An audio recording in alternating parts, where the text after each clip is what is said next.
నలుగురికి నచ్చినది నాకసలే ఇక నచ్చదురో అనే పాట వినింటాం కదా. నిండు చంద్రుడు ఒకవైపు, చుక్కలు ఒకవైపు, పొగరని అందరూ అన్నా అది మాత్రం నా నైజం. మహేష్ బాబు సినిమా నిజంగా పాట సూపర్ ఉంటుంది.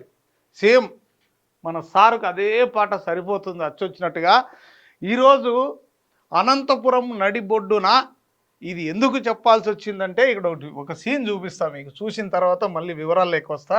ఇది నేను 10:30కు ఆఫీస్కు కారులో వస్తుంటే అనంతపురం నడిబొడ్డున సైపుల్లో వాళ్ళ ఇంటి దగ్గర ఆడ అండర్ పాస్ ఉంది కదా, ఆడ వేసి చెత్త కుప్పలేసి కాలు అసలు నర్రోడ్లో అసలు మొత్తం హయ్యర్ ఆఫీసర్లు అందరూ ఈ రోడ్లో తిరుగుతుంటారు.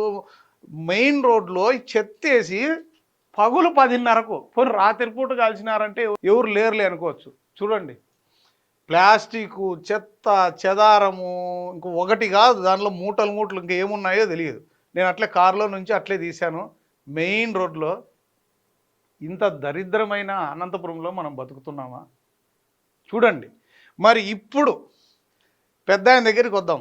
ఎందుకు ఆ మాట అన్నానంటే, నలుగురికి నచ్చనిది నాకు అసలు ఇక నచ్చదులేని. ఇక్కడ అనంతపురంలో జిల్లా హెడ్ క్వార్టరు అంతా చదువుకున్న వాళ్ళు, కలెక్టరు, హయ్యర్ అఫీషియల్స్ అంతా ఇక్కడ ఉంటారు. చూడండి మంటలు. ఇలాంటి నగరంలో ఈ విధంగా ఉంటే మరి తాడిపత్రిలో ఇలాంటివి ఎక్కడైనా చూస్తామా? ఇలా ఎడైనా నర్ర రోడ్లు వేసి మంటలు అంటిస్తే ఎలా ఉంటుందో మనకు తెలుసు కదా. పెద్ద కట్టి పట్టుకొని ఇట్లా ఒక పోస్టర్ పెట్టింటే నేను 2-3 సార్లు చూశాను. తాడిపత్రి అంటే గుండెల్లో పెట్టుకున్నారు. తాడిపత్రి ప్రజలంటే నిజంగా చెప్తున్నా, ఆయనకు ఒక ఎయిమ్ ఉంది, ఆయనకు ఒక విజన్ ఉంది. అందులో నో డౌట్. ఎంతమంది విమర్శలు చేసినా, నేను ఈ మధ్య పెద్ద ఆయన దగ్గర ఉన్న చాలామంది అనుచరులకు నేను ఫోన్ చేసిన, ఏంది మన పెద్ద ఆయన ఏమి ఈ మధ్య స్పందించడం లేదు, మీడియా వాళ్ళు అడిగిన వాయిస్ ఇయ్యడు, మొన్న ఆర్డీటీకి వస్తే సార్ 2 మాటలు చెప్పండి అంటే చెప్పడు, ఈ ఇంటర్వ్యూలు అడిగిన ఇయ్యడు, అసలు మాట్లాడడం లేదు, ఎందుకు ఉన్నట్లుండి ఇట్లా మారిపోయినారు సార్, ఇట్లుంటే ఎట్లబ్బా అంటే, మాటలు లేవు, మాట్లాడుకోవడాలు లేవు, ఓన్లీ పని మాత్రమే అంటున్నాడంట. అది కూడా ఎలా? టెంపుల్ సిటీ ఆఫ్ రాయలసీమగా తాడిపత్రి మారుస్తున్నారు. అలాగే ఆ డ్రైనేజీలో వచ్చిన మురికి కాల నుంచి వచ్చిన వాటర్ దాన్ని చూడండి ఎస్టీపీ చేసి ఆ నీళ్ళన్నీ క్లీన్ చేసి మళ్ళీ దానిలని కొన్ని వేల లీటర్లు మళ్ళీ ఫ్యాక్టరీలకు అమ్ముతున్నారు. నిజంగా ఎంత విజన్ ఉన్న నాయకుడు. మన అనంతపురంలో చూస్తే మన ఇంటి ముందర పోతా అంటే కుప్పలు కుప్పలు, ఆ గలీజ్లో మనం బతుకుతున్నాం. అదే కాదు, సోలార్ సిటీగా 2027కు ప్రపంచ పటంలో తాడిపత్రి ఉండబోతోంది అని ఆల్రెడీ ఎంఓయు అయిపోయింది. సోలార్ సిటీగా తాడిపత్రి మారబోతోంది. ఈ అనంతపురం ఇంకొక 10 ఏళ్ళు రాసి పెట్టుకోండి. 10 ఏళ్ళు కాదు, 20 ఏళ్ళు టైం ఇస్తా, తాడిపత్రిని బీట్ చేయండి. అలాగే షాపింగ్ మాల్స్, పీపీపీ పద్ధతి ద్వారా షాపింగ్ మాల్స్ కడుతున్నారు. 12 ఎకరాలు భూమి అంతా చదును చేసి దాన్ని పూడిక చేసి ఒక మంచి అభివృద్ధి కార్యక్రమంలోకి తీసుకుపోతున్నారు. శ్మశాన వాటిక చూసాం మనం, ఏ విధంగా ఎంత బ్యూటిఫుల్గా తయారు చేశారో. ఇది కదా విజయనున్న నాయకుడు అంటే. ఎవరైనా విమర్శలు చేసినా, తిట్టినా, రాళ్ళేసినా సైలెంట్గా ఉండాలా అనుకుంటున్నాడంట. మరి ఎందుకు ఇంత అంటే కేవలం అభివృద్ధి వద్దు, టైం వేస్ట్ వద్దు, వాడు తిట్టుడు, వీడు తిట్టుడు, వాడెవడో ప్రెస్ మీట్ పెట్టడు, వీడు రాళ్ళేయడు, ఇవన్నీ అవసరమా? నాకు కేవలం తాడిపత్రి ప్రజలు నన్ను ఎన్నుకున్నారు, వారు నన్ను గుండెల్లో పెట్టుకున్నారు. అంతే విధంగా నేను తాడిపత్రిని అభివృద్ధి చేసి, ఒకప్పుడు జేసీ ప్రభాకర్ రెడ్డి అనే ఒక వ్యక్తి తాడిపత్రికి ఈ విధంగా చేశారు అని ప్రజల గుండెల్లో నిలిచిపోతే చాలరా, అంతకంటే నా జీవిత ఆశయం లేదు, సరిలేరు నాకెవరు అన్నట్టుగా అభివృద్ధి పథంలో దూసుకుపోతున్నారు జేసీ ప్రభాకర్ రెడ్డి. ఈరోజు ఒక న్యూస్ చూశాను. మాజీ ఎమ్మెల్యే, ధర్మవరం మాజీ ఎమ్మెల్యే కేతిరెడ్డి వెంకటరామరెడ్డి తోపుదర్తి ప్రకాష్ రెడ్డికి మధ్య మాటల యుద్ధం చెలరేగింది. మొన్న అన్నారు ఏమని కేతిరెడ్డి వెంకటరామరెడ్డి, వైఎస్ఆర్సీపీ పార్టీలో నుంచి టీడీపీలోకి పోయి మళ్ళీ వైఎస్ఆర్సీపీలోకి తిరిగి వస్తామంటే చెప్పు తెగుద్ది, అలాంటి వాళ్ళని చేర్చుకోము అని కేతిరెడ్డి వెంకటరామరెడ్డి అన్నారు. అదే విషయమే ఈరోజు తోపుదర్తి ప్రకాష్ రెడ్డి కార్యకర్తల మీటింగులు పెట్టుకొని ఏమన్నారు, ఇదే కేతిరెడ్డి అన్నాడే చెప్పు తెగుతుందని.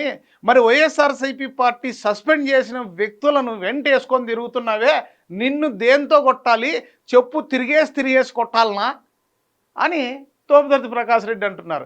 అంటే వైఎస్ఆర్సీపీలో మాటల యుద్ధం చెలరేగి వైఎస్ఆర్సీపీ మాజీ ఎమ్మెల్యేలే తిట్టుకుంటున్న పరిస్థితి వచ్చినా ఇదే కేతిరెడ్డి పెద్దారెడ్డి ఎంత రెచ్చగొట్టినా జేసీ ప్రభాకర్ రెడ్డి గారు మౌనం వహిస్తున్నారు. ఎక్కడ కూడా ప్రెస్ మీట్లు పెట్టలేదు. ఈ మధ్యకాలంలో ఆయన ఏది మాట్లాడడం లేదు, ఏ వివాదాల జోలికి కూడా పోవడం లేదు. కేవలం తాడిపత్రి అభివృద్ధి మాత్రమే నా ఊపిరి, నా ఆశయం అంటున్నారు. నిజంగా ఇంత కొంతమందికి 50 ఏళ్లకు, కొంతమంది 60 ఏళ్లకు, కొంతమంది 70 ఏళ్లకు ఒక రకమైన విజను లేకపోతే ఒక జ్ఞానోదయం అవుతుంది. అలాగే జేసీ ప్రభాకర్ రెడ్డికి 70 సంవత్సరాల్లో ఒకటే అనుకున్నాడు, ఈ మనుషులు మారరు. ఎంత తిట్టినా, ఎంత మొత్తుకున్నా, ఎన్ని విమర్శలు చేసినా, ఎన్ని కౌంటర్లు తిప్పి కొట్టినా ఇదే ఉంటుంది. ఈ లొల్లి నాకు అవసరమా? హ్యాపీగా సంతోషంగా నా పని ఒకటే, తాడిపత్రి అభివృద్ధి అభివృద్ధి అభివృద్ధి. తాడిపత్రిని ప్రపంచ పటంలో నిలపాలి. ఎవ్వడు ఏమన్నా నాకు సంబంధం లేదు. బంధుప్రీతి లేదు. బంధువులైనా, ఎదుటోడైనా, ప్రతిపక్ష పార్టీ వాడైనా ఒకటే మంత్రం, అభివృద్ధి మంత్రం. కేవలం తాడిపత్రి కోసమే నా ఊపిరి, నా శ్వాస, నా తుది శ్వాస వరకు తాడిపత్రిని అభివృద్ధి చేసి చూపిస్తానంటూ కూడా ఈరోజు మౌనంగా తన పని తను చేసుకుంటూ పోతున్నాడు. ఇది కదా సరిలేరు నాకెవరు అంటే ఇది. దట్ ఈజ్ జేసీ ప్రభాకర్ రెడ్డి. ఏది ఏమైనా ఆయన ఎయిమ్ తాడిపత్రి. తాడిపత్రి అందరికీ గుండె లబ్డబ్ లబ్డబ్ లబ్డబ్ అంటుందంట, కానీ జేసీ గారికి మాత్రం తాడిపత్రి తాడిపత్రి తాడిపత్రి అంటుంది. స్టెథోస్కోప్ పెట్టి సౌండ్ వింటే. అంటే ఆ విధంగా మారిపోయారు. అంటుందంటే ఇదేదో ఎగ్జాంపుల్ చెప్తున్నా, మళ్ళీ కింద కామెంట్లు పెట్టి ఏదో పోడుతున్నా. ఎస్, ఇది అక్షర సత్యం. నేను కూడా అదే అనుకున్న. అనంతపురంలో గల్లీలు తిరిగి, తాడిపత్రిలో గల్లీలు తిరిగి చూడండి. ఇది గనక నేను చెప్పింది అబద్ధమని తెలిస్తే మీరు ఏ కామెంట్లు పెట్టినా, మీరు ఏ బూతులు తిట్టినా నేను దానికి సిద్ధం. దాన్ని కూడా ఆ అభివృద్ధి ఏ విధంగా జరిగింది ఏంటి అనేది కళ్ళకు కట్టినట్లు మీకు త్వరలో నేనే ప్రతి ఒక్కరోజు ఒక్కొక్క వీధి ఏ విధంగా ఉన్నాయి, చెట్లు ఏ విధంగా ఉన్నాయి, రోడ్లు ఏ విధంగా ఉన్నాయి, అక్కడ మున్సిపాలిటీ ఆఫీస్ ఏ విధంగా ఉంది, డ్రైనేజీ సిస్టమ్ ఏ విధంగా ఉంది, ఇవన్నీ ఖచ్చితంగా AP39 టీవీ కళ్ళకు కట్టినట్లు అక్కడ స్పాట్లో నుంచి మీకు చూపిస్తా. నిజంగా హ్యాట్స్ ఆఫ్ జేసీ ప్రభాకర్ రెడ్డి గారు. ఎవరు ఏమన్నా, ఎన్ని రాళ్ళు ఇసిరినా ఆ రాళ్ళను ఇలా క్యాచ్ పట్టుకొని దానిలను పేర్చుకుంటూ బిల్డింగులు కడుతున్నారు. నిజంగా మారిపోయిన జేసీ ప్రభాకర్ రెడ్డి. ఏదేమైనా సరిలేరు మీకెవరు సార్.